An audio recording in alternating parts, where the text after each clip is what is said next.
Annemi ister misin? Ben Bir sürpriz.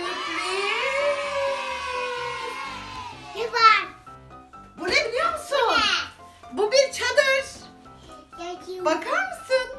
Sana ev şeklinde bir çadır yapacağız şimdi. Tamam. Kuralım mı? Hadi hemen kuralım. Ben koyayım. Hadi kuralım hemen. Defne. Neler var? Şimdi burada bir kurulum aşamamız olacak önce. Burada bir şeyler var başka. Ding ding ding ding. Yokmuş. Sana bu çadırı kuracağız. Hay yaşasın. Hadi gel bakalım. Çadır.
İşte böyle.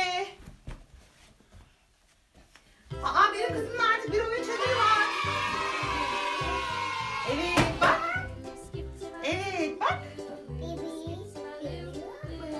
Bak.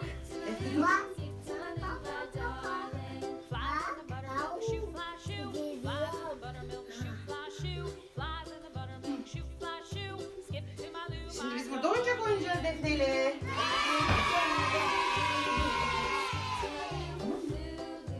Defne, bir dakika bekler misin? Bir dakika. Olduğun yerde dur. Defne'ye şey yapacağım. Hoppa. Babana bakar mısın? Bay bay. Bye bye. El salla babana. Bye bye.